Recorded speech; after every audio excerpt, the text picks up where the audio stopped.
भिन्न के और कुछ विशेष प्रकार के प्रश्न कैसे हल किए जाते हैं, तो देखिए जैसे मैंने एक एग्जाम्पल लिया हुआ है जो कि आपको स्क्रीन में दिख रहा होगा और आपसे कहा गया कि 2a + 3b - c का मान ज्ञात कीजिए। तो ऐसे कैसे प्रश्न को हल करेंगे?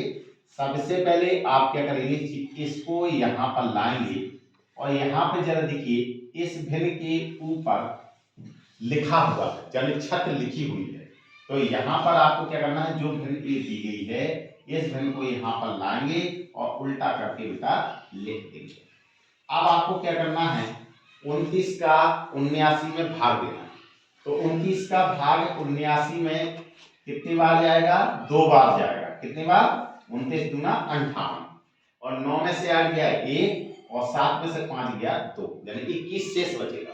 तो इसको बेटा आप कैसे लिख सकते हैं, जो ये भागफल आया है उस भागफल को लिख देंगे, फिर प्लस का चिन्ह लगाएंगे। कितना शेष बचा हुआ है? 21 लिख दीजिए, बटे का निशान लगाइए, इसका भाग दिया है 29 का। क्लियर? अब आपको क्या करना है, अगले स्टेप में जो बेटा ये भिन्न के रूप में आई हुई है इसको उल्टे रूप में लिख दीजिए। तो 29 आपका ऊपर हो जाएगा और 21 आपका नीचे हो जाएगा। इसको भी बेटा ऐसे ही रूप में लिखना। तो 21 का भाग 29 में देंगे, जय बार जाए तो यहाँ पर लिख देना है। क्या बार गया? 21 एकम 21। कितना शेष बचेगा? 8। तो 8 यहाँ पर लिखा और बटे में कितना हो गया? 21। बस बेटा आपको दूसरा स्टेप यहाँ देखना है। यहाँ पर पहले एक लिखा होता था इसलिए हम डायरेक्ट इस भिन्न को लिखते थे, लेकिन यहाँ पर कितना लिखा हुआ है? 2। तो आप क्या करेंगे, इसको 2 के फॉर्म में बनाएंगे। तो कैसा हो गया? 1 + 2 गुणा 8 को कैसे लिख सकते हैं? 2 चौके 8 और बटे में कितना हो गया? 21। अब आपको बेटा क्या करना है, जो ये लिखा हुआ है भिन्न, इस भिन्न को यहाँ पर लेके आएंगे और कैसा लिख देना है? उल्टा। तो 21 और बटे में 4। अब 4 का भाग करिए 21 में, 4 पंचे 20, जय बार जाए भाग वो यहाँ पर लिख दीजिए, फिर प्लस का चिन्ह लगाइए। कितना शेष बचेगा? 1। तो 1 और बटे में कितना हो गया? 4।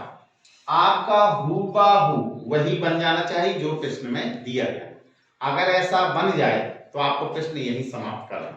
अब आपको बेटा क्या करना है कि जो आपके भागफल आए हुए हैं, क्या आए हैं? भागफल। यही भागफल पहला खाली स्थान, क्या लिखा है? जे ए, तो जे ए का मान है। एक दूसरे स्टेप में बी लिखा है तो एक खाली स्थान जो भाजक का आया है ये बी का मान हो गया। ये कितना लिखा है? यहाँ पे सी लिखा है तो जे बेटा मान किसका हो गया? सी का। तो इस तरीके से आपने बेटा ए का मान निकाल लिया 2 और बी का मान 1 और सी का मान 5। अब आपके एबीसी के मान निकल आए। ठीक है, तो इससे पहले मैंने भाग वाली विधि भी बताई हुई थी, मासा वाली, तो उस तरीके से भी आप एबीसी के मान निकाल सकते हो। और अगर आपको इस तरीके से हल करना हो तो अभी आप बेटा ए और बी और सी के मान ज्ञात कर सकते हैं। अब मान आपको क्या निकालना है? 2a प्लस में 3b और माइनस c का मान निकालना है। तो बस ए मान यहाँ पे रख दीजिए। 2 इंटू ए का मान कितना है? 2 प्लस में 3 इंटू बी का मान कितना दिया है? 1 माइनस और सी का मान कितना दिया है? 5। 2 का गुणा 2 में करेंगे, 2 दूना 4, 3 का गुणा 1 में करेंगे, 3 एकम 3 और 5 एकम 5 तो है। 4 और 3 को जोड़ देंगे, 4 3 7 और माइनस में 5, तो 7 में से 5 गया कितना बचेगा? 2। बस बेटा यही आंसर है। और मैंने एग्जाम्पल लिया, लिखा है 1/x plus 1/y plus 1/z minus 2/5 और बराबर में आपका दिया गया है 45/53 और आपसे कहा गया कि 2x माइनस y और प्लस में 3z का मान ज्ञात कीजिए। यहाँ कुछ भी मान दे सकता है, किसी का भी मान पूछ सकता है आपसे। ठीक है, तो ऐसे टाइप के प्रश्न को भी आप कैसे हल करते हैं देखते हैं। सबसे पहले बेटा क्या करते हैं, इसको यहाँ पर लेंगे और उल्टे रूप में लिखेंगे, क्योंकि इस प्रश्न में भी ऊपर आपका एक लिखा हुआ है। तो ये उल्टा लिखेंगे, कितना होगा आपका? 53 ऊपर हो जाएगा और 45 नीचे हो जाएगा। भाग करिए आप, 45 के भाग 53 में देंगे, क्या बार गया? 1 बार गया। फिर प्लस का चिन्ह लगाएंगे, कितना शेष बचा है, तो 53 में से 45 गया, कितना बचेगा 8, और बटे में कितना है 45। फिर आगे स्टेप चलिए, अगले स्टेप में जाएंगे तो इस भिन्न को लेंगे और इसको बेटा उल्टा करके लिख देंगे। अब आप इसी रूप में फिर लिखिए, तो 8 का भाग करिए 45 में कै बार गया, तो 8 × 40, 5 बार पूरा पूरा, फिर प्लस का चिन्ह, और कितना शेष बचा हुआ है 5, और बटी में कितना होगा 8। अब यहां जरा देखिए, इसके ऊपर आपका एक ही लिखा हुआ है, तो यहाँ पे आपको कुछ भी बनाने की जरूरत नहीं। आगे चलिए, इस भिन्न को फिर उल्टे क्रम में लिख दीजिए, तो 8 हो गया और बटी में 5। अब आपको ऐसे रूप में इसको बनाना है कि आपका 2/5 ही आना चाहिए, ठीक है।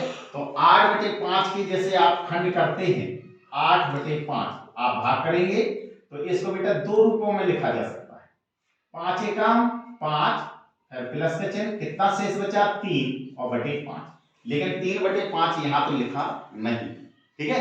अगर प्लस का 3/5 लिखा होता तो इस रूप को बेटा इस रूप में लिखना है, तो जब इस रूप में नहीं लिखा है, आपको घटाने के रूप में लिखना है, तो आपको क्या करना है, जितना यहां लिखा होता है उसको एक आगे करके लिख दीजिए, तो एक का कितना हो जाएगा 2, और घटाने का निशान लगा दीजिए, और कितना लिखा हुआ है 2/5।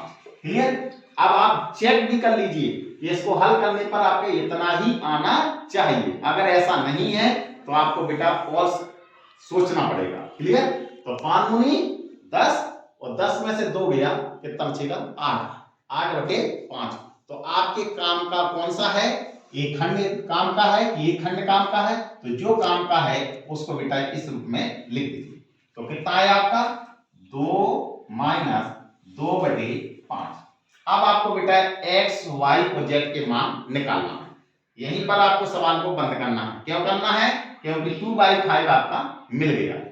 तो ये बेटा जो पहला भाग पर लिखा हुआ है, ये किसका मान होगा, जो यहां लिखा हुआ है, क्या लिखा है x, यहां किसका मान हो जाएगा, जो यहां लिखा है y, ये किसका मान होगा z का।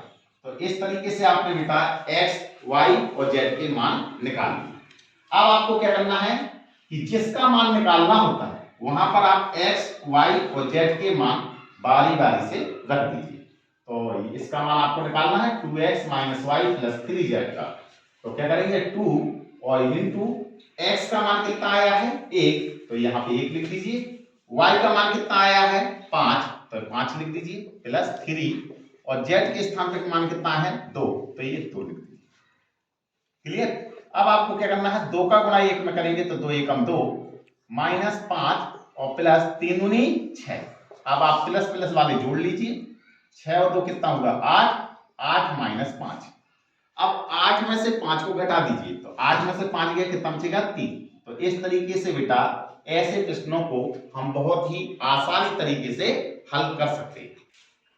जैसे मैंने एक और प्रश्न दिया आपको, प्रश्न जैसे मैंने मान लिया कि सपोर्ट है, आपका प्रश्न इस रूप का लिख दिया कि आपको लिखा a और बटे में लिखा है 3, फिर यहां पर आपका लिखा हुआ है बराबर, a लिखा है b और यहां पर लिखा है 2 और बराबर c और अपॉन में लिखा है 5, और आपसे बेटा कहा गया a + b और प्लस c का मान ज्ञात कीजिए। अगर कभी इस तरीके का प्रश्न आ जाए तो आपको बेटा सीधे सीधे ही हल कर लिया जाता है। कैसे, या आपसे ये कह दी कि a, b और c का मान निकालिए, तो अभी आप मान निकाल सकते हैं। कैसे, जो बेटा a के नीचे लिखा होगा वो a का मान है, जो a के बटे में लिखा होगा वो किसका मान है बेटा a का, जो b के बटे में लिखा होगा वो बेटा किसका मान है b का, और जो c के बटे में लिखा होगा वो किसका मान है c। क्लियर। तो आपने देखा कितने आसान तरीके से हम a, b और c के मान निकाल सकते हैं। अब आपको मान किसका निकालना है, a + b + c का मान। तो आप कैसे करोगे, a के स्थान पे a का मान रख दीजिए और b के स्थान पर b का मान रख दीजिए और c के स्थान पर c का मान रख दीजिए। अब इनको बेटा जोड़ लीजिए, 3 और 2 कितना होगा 5, और 5 और 5 कितना हो गया 10। इस तरीके से बेटा हम बहुत ही आसानी तरीके से इन प्रश्नों को हल कर सकते हैं। यदि आपको ये वीडियो पसंद आया तो इसको लाइक कीजिए, शेयर कीजिए और मेरे चैनल को सब्सक्राइब कीजिए। Thank you.